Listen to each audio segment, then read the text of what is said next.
Hello, my dear students. Welcome to the second module of the chapter Tommy's Missing Dollar from your literature reader.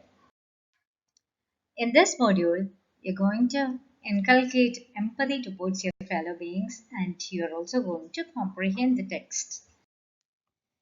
So we stopped where Tommy lost his dollar and everyone was suspecting Nat. Just then the teacher came into the class and then let's see what happens. Take your seats, he said. Now, boys, I shall ask each of you a question, and I want an honest answer.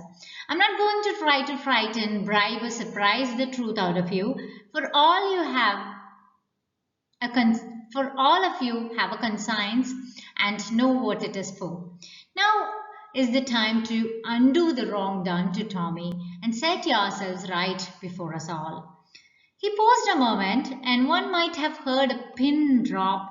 The room was so still.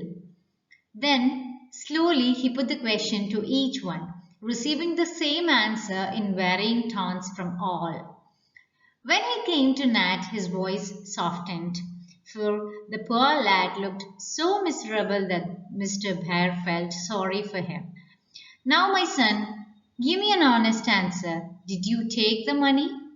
No, sir. I'm very sorry, Nat, but the evidence is against you, and your old fault makes us more ready to doubt you than we should be. If we could trust you as we do some of the boys who never fib. But mind, my child, I do not charge you with this theft. I shall not punish you for it till I am perfectly sure, nor ask anything more about it. So the professor, he was, I think we could guess that he is a good man, and from these paragraphs, he just told the kids, the students, that he's not going to threaten or punish anyone and take the truth out of them. He told that everybody has got a conscience. Conscience means a moral value inside them of deciding what is right and what is wrong. So everybody has got that moral value inside them. So he told that you all have this conscience. So I'm not going to threaten you and to tell the truth, but you have got a chance this time. You have got a chance to undo the wrong done. Undo means to accept your mistake and to repent for your mistake. So it's a time to uh, to to repent for your mistake. It's just a chance for you. And then he paused for a moment and he went to each and every one and asked whether they are the one who did it. But everyone, they told the same answer. That is, they did not take it in varying tones. But when the professor went near to Nat, professor was very soft because he knew that already this boy is very nervous and he was feeling very sorry for this boy. This professor went and told him, I'm not charging you anything. I'm not telling that you are the one who did it. But you know, if all the evidences are against you because you usually have the habit of telling small lies. If you had not had that habit, we would not suspect you. So, but still, I'm not telling that you took the money, and I'll not punish you until I'm perfectly sure that you have done it. Now I'm not suspecting you, he just told. I didn't, sobbed Nat. Mr. Baird shook his head and added regretfully, there is nothing more to be done then, and I have but one thing to say. I shall not speak of this again, and I want all of you to follow my example. Even the hardest thrashing that Nat had ever received from his father had been far easier to bear than the cold looks and general suspicion that he met with. He suffered a week of slow torture, though not a hand was raised against him, and hardly a word was said. Most of the boys left him alone, except Dan, who watched over him protectively. One day, while hunting for eggs, Tommy asked Willie for a bit of chalk to mark the eggs. Willie mounted a stool and looked where Tom kept his writing materials. See, So Mr. Bayer told all the students that now uh, I'll not say any word of it. It's your chance now. You can come and confess the sin, the wrong did by you. So now I will not talk a word about this thing in my class again, and I want you also to do the same. Nobody should talk about this matter here. Everybody should keep quiet about this matter. So nobody told anything to Nat evidently, but they all left him alone. They did not become friends with him. They did not talk to him. Almost every boys in the class, they did not talk to Nat. But Dan was very good boy. He cared for Nat. He cared. He watched him protectively. He was being very good to Nat. He was not like other boys. But Nat was feeling very much tortured because everyone was ignoring him. He felt that the thrashing means the beatings that he received, the hardest beating that he received from his father was better than this kind of torture, this kind of uh, ig- this kind of solitude means nobody was friends with him. So Nat was feeling very bad. And one day, when Tommy asked Billy to take a piece of chalk from from where he used to keep his writing materials, Billy mounted a stool and looked where Tommy kept his writing materials. Now, see the words here, the new words, conscience, the moral sense of what is right and wrong. That's what we told earlier. Fib means telling lies. Protectively means trying to keep someone or something safe. Now just go through these words once again and read this paragraph again. There is lot of money. There is lots of money in here, said Billy. Tommy hoped up to see what Billy was talking about, but nearly tumbled down again, for he was greatly surprised to see four bright quarters on a piece of paper with Tom Banks written on it. Grabbing them, Tommy dashed into the house, crying wildly, "It's all right, got my money, where's Nat?" Nat was soon found, and his surprise and pleasure were so genuine that few doubted his word when he denied all knowledge of the money. Mr. Bayer was very glad to hear the news and waited for further revelations. They came sooner than he expected. So, when Billy looked into the place where Tommy keeps his writing materials, he could find the money there, the money that Tommy had lost, and it was wrapped on a piece of paper, and it was written Tom Banks. The name was written on it, and Tommy was very happy. He went to Nat and he told that I got my money. He was so surprised. Tommy was so surprised and so happy to get the money. He soon went to Nat, and Nat was equally surprised and happy that he got this back again. So everyone understood the genuineness. Everyone understood that Nat did not know anything about about his money when they saw his expression when Tommy got the money back. So then nobody then suspected Nat. They were sure that he did not know anything about the money. And Mr. Bear was also very happy. He was waiting for further revelations. Further revelations means, uh, let's see what's the meaning of revelations in the next page. He was waiting for revelations means many more some more news about the the thief. And it came sooner than he expected. The revelations came sooner, like he did not have to wait much time. Before that itself, he understood uh, who took the money. As they sat at supper that night, a square parcel was handed to Mr. Bear. Mrs. Bates, a neighbor, had sent it. A note accompanied it, and while Mr. Bear read it, Demi pulled off the wrapper, exclaiming, "Why, it's the book Uncle Teddy gave Dan." Mr. Bear looked up and said, "The note is from Mrs. Bates, and she says that Dan had sold the book to her son Jimmy last Saturday for $1. She saw that it was worth much more than $1 and thinking there was some mistake, has sent it to me. Did you sell it, Dan?" "Yes, sir. Why?" Wanted money. For what? To pay Tommy. He never borrowed any money from me in his life, cried Tommy, looking very surprised. Revelations. See, here is the meaning of revelations. Surprising and previously unknown facts that have been made known to others. So, some facts which is made known to others. That's called revelations. Open up for others. The facts that are open up for others. Surprising facts. So that's it. Now, what is said in this is that night Mr. Bear got a parcel, and there was a note of Mrs. Bates. It was there. It was that Mrs.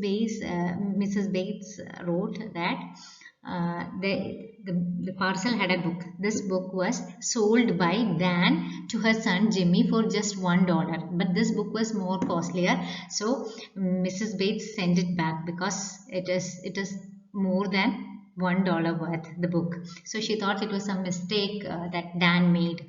And so Mr. Bear turned to Dan and asked, "Why did you sell the book?" So Dan told, "I needed money." So he asked, "For what?" So he said, "I wanted to pay Tommy the $1." So Tommy said, "He never borrowed any book from me. Then he never borrowed any money from me. Then why did he want to pay back the money?" Then Tommy said that he hadn't borrowed any money from Dan. Then why should Dan sell the book to give him the money? Then let's see. I must have this settled right away. Did you put that dollar in the barn this morning? Asked Mr. Bear. Dan looked him straight in the face and answered steadily, "Yes, I did. But I won't say another word about it." "Not even that you are sorry?" asked Mr. Bear, troubled by the change in Dan. "I'm not sorry," said Dan before hurrying out of the room. When Mr. Bear came into the school the next morning, he looked very happy and relieved. He went to Dan and, taking him by both hands, said, "I know all about it now, but it's never right to tell lies, even for a friend." "What is it?" cried Nat. "Dan did not take Tommy's money," said Mr. Bear. See, Mr. Bear was trying to sort it out because everybody was in a confusion. Why should Dan give the money to Tommy when Dan did not take it? Everybody was confused. So Mr. Bear thought that I'll sort it out, and he asked Dan, "Did you put the money?" Did you put the dollar in the barn that day in the morning? He asked. So Dan looked straight into his face and said that, "Yes, I did, but don't ask me anything more about it. I won't say anything more about it." So Mr. Bear asked, "You won't even tell that you're sorry to steal the money?" He said, "No, I'm not sorry." And he just left out of the room. But when Mr. Bear went to the school the next morning, he was very happy and relieved because he found out the truth. He went to Dan and he took Dan's both hands and said, "And now I know everything about it. But it's not good to tell lies even for a friend." So he said, so the last day what Dan told was lies. Actually, he did not take the money, but he kept the money back. Dan was the one who kept the money back because he wanted everyone to treat Nat in a good manner. He was such a good boy, such a caring boy, Dan was. So Mr. Bear understood everything. Let's see how he understood everything. So Nat heard this. Nat asked, "What is it?"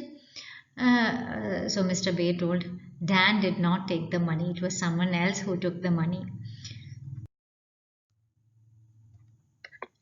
"Who did?" cried the boys in a chorus. Everyone in the class asked, "Then who did it?" Mr. Bear pointed to one empty seat, and every eye followed his finger. "Jack went home early this morning, but he left this note behind him. I took Tommy's dollar. I was peeking in through a crack and saw him put it there. I was afraid to tell before, though I wanted to. I didn't care so much about Nat, but Dan is a gem of a person, and I can't stand it any longer. I never spent the money. It's under the carpet in my room, right behind the washstand. I'm very sorry. I'm going home, and don't think I shall ever come back so Dan may have my things, Jack. Though it was a kind lie, Dan, and I can't help forgiving you. You see, you did no good, said Mr. Bear with a full face of relief and affection. It kept the boys from uh, plaguing Nat. That's why I did it, explained Dan, as if glad to speak out after his hard silence. So, see, such a nice story, such a nice person Dan was. Every boys asked who did it then. So Mr. Bear pointed out to one seat and said it was a boy named Jack's seat. So Jack was not there in the class. It was empty. The seat was empty. And when he left, he had left a note for Mr. Bear. It said that he had taken Tommy's dollar and he wanted to tell, but he was afraid to tell that. He was afraid to confess his mistake. But when he saw Dan doing such a good thing, he could not stand it. He was telling Dan is gem of a person. Is a gem of a person means he's such a good person. He was caring. He did not care for himself for a friend. He did not care for himself to save one of his friends. So Jack said that he could not stand it any longer. Dan being such a good boy and his guilty consciousness was inside his mind, it was hurting him a lot. So he told the truth and he went home. He said to Mr. Bear that he'll never come back to the school again because he was afraid to face the other boys, everyone in the school. So he was going back and he was telling that Dan can take all my things and I have not spent the money. The money is just under the carpet in my room and Dan can use my things. He left. And Mr. Bay turned to Dan and he told that it was such. Why did you tell a lie? He was full of love and affection. Mr. Bear was full of affection towards Dan, and he told, "Why did you tell a lie? You should not lie. And what good did it do to you? What was the use of the lie?" But Dan said, "See, everyone stopped troubling Nat. That is what I wanted." So he started speaking out after a long silence. Dan, see, such a good person. You should be, there should be such sincerity, such kindness in everyone's heart. Then the world will be a wonderful place to live. Now try answering these questions. How did Tommy lose his dollar? Why did the students suspect Nat? What reason did Mr. Bear give for doubting Nat's words? How did the students treat Nat? What happened when Billy saw the quarters? Why did Mrs. Bates send the book to Mr. Bear? Why did Mr. Bear look happy and relieved the next morning? Now you have to complete these sentences. According to Franz, Nat was the only person who completed. Then next one is Mr. Bear did not punish Nat because, what was the reason? Nat felt very hurt by Dan had sold the book in order to, and Jack went away because. Now you have to complete all these sentences in your textbook, your literature textbook. And this is think and answer. You have to answer these questions yourself. What you feel are the answers. Don't try to ask your friends what they wrote. Think and answer is for you to think and answer it. Think about it. First one is, why did Nat feel that being whipped by his father was easier to bear than being suspected of lying and stealing? Next one, was Dan correct in what he did? Give reasons. And why did Jack not wish to return to Plumfield Estate School? Now, next is your TMLA section. This is your TMLA. What you have to do is, you have to compare and contrast the characters of these two people, Dan and Tommy. As a friend, how was Dan behaving and how was Tommy? Understanding people. You have to write how Dan understands people and how Tommy understands people. Regarding money, how important did Dan consider money and how important did Tommy consider money? Reaction to problems. How wisely Dan is reacting and how wisely Tommy is reacting. You have to write that. Now, basic nature shows or hides feeling. What are the basic natures of Dan? You could write like Dan was very a kind-hearted person. He hides his feelings. Like he is good to hide his feeling. He did not show off that he sold the book for Nat. He just kept it inside. You could write things like that. And Tommy also. How was Tommy? Tommy show whether he shows his feelings or hides his feeling. Now next one is from Mr. Bear's handling of situation. Do you think he was fair? Was he sensitive and understanding? How was his relationship with the students? Did he set a good example to the students? Now you have to give reasons for your answers. Vocabulary. Find words and phrases from the text to match these meanings. You have to find the words and phrases which has the same meanings as this word. Say something firmly, kept a record of, take up the attention of, tempt someone, to make certain that someone or something is safe, thought something will happen. And now the writing section. Imagine you're that. Write entries in your notebook for the days. You have to write 3 diary entries. Was accused. How Nat felt the day when he was accused of stealing the money. How he felt when the money was found. And third one, how he felt when he learned that Dan had given the money to protect him. You have to write the diary entry of these 3 days. Just write short paragraphs, but 3 diary entries should be there.